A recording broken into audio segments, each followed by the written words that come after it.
Hey everyone, I just wanted to take a few minutes here and respond to a YouTuber by the name of Religion Free Deist. In his video Christianity Destroyed, he presents what he claims to be the most obvious problem to Christianity. And this problem is basically the issue of what happens to people who are born in third world countries who never hear the gospel. Are these people, does God have mercy on these people and allow them into heaven since they never heard the gospel, or are they all damned, or what happens to these people? This is a very common question. It's nothing new. This question has been presented for a very long time. So it's not like he's come up with some new amazing argument. I think it's a really interesting question. The problem though is like he presents this as if it's some kind of argument against Christianity because like his main point is that Christians can't agree over an answer because some Christians say one thing, some Christians say another thing, and so his argument is that basically because all Christians can't agree to one particular answer to this question, therefore somehow Christianity as a whole is disproven. I just wanted to play a quick little clip here which basically summarizes the point he's making that I'm trying to get across. So here we go. Doesn't answer the question. I mean, you Christians are the ones that believe in an A or B answer. It's got to be one or the other. There's no way to get around this. So now we move on to the fun.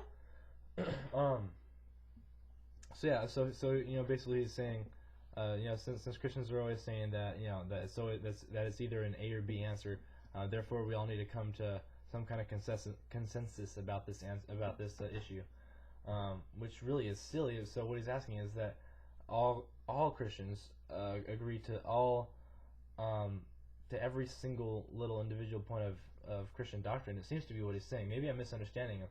That seems to be what he's saying. There definitely are essentials to the Christian faith that are presented in Scripture, like the deity of Christ and salvation by grace alone, through faith alone, in Christ alone. The resurrection. These are all things that Scripture presents as essentials.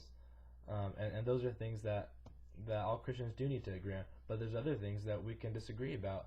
The whole predestination thing, that's something that I take seriously, and I think that is important. But it's really not. It's not definitional of Christianity. It's really not that big of. It's a big deal, but it's not like an Arminian is going to go to hell because he disagrees with Calvinism.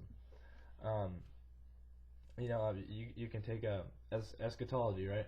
There's so many different views on the end times. There's amillennialism, premillennialism, pre-trib, post-trib. Some people believe in no trib.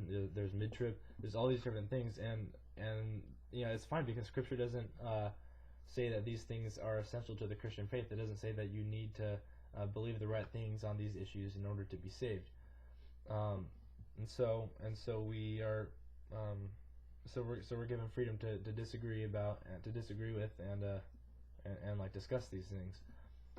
So his whole point that all Christians need to come to some kind of consensus about what happens to these people. To me, it really is just silly, as if this destroys Christianity. Really, it's really pathetic, to be honest. I'll give you my opinion real quick. I haven't really studied this very in depth. I haven't really read commentaries about it or anything, which I probably should. But I get my view from Romans 1:18 through 20. Alright, this is the ESV. For the wrath of God is revealed from heaven against all ungodliness and unrighteousness of men, who by their unrighteousness suppress the truth. For what can be known about God is plain to them, because God has shown it to them. For his invisible attributes, namely his eternal power and divine nature, have been clearly perceived ever since the creation of the world in the things that have been made, so they are without excuse. For although they knew God, they did not honor him as God or give thanks to him, but they became futile in their thinking, and their foolish hearts were darkened. Claiming to be wise, they became fools, and exchanged the glory of the immortal God for images resembling mortal man and birds and animals and creeping things. So from this text, it's Romans 1:18 through 23.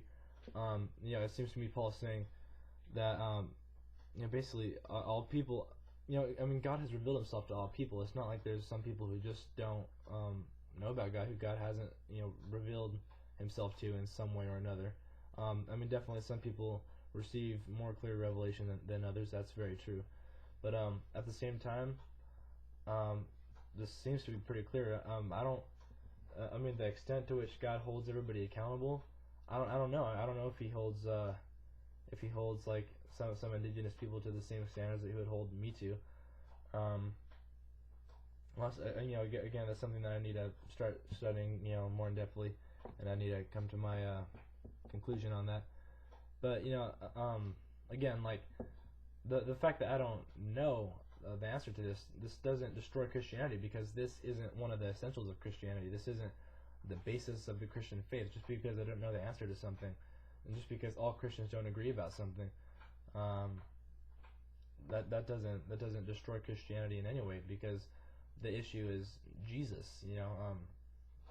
Is Jesus and who He is and what He's done. I feel like I was gonna see something else. I think that's it. So thanks for watching. Religion Free Deist. If you see this, I look forward to your response, and yeah, peace.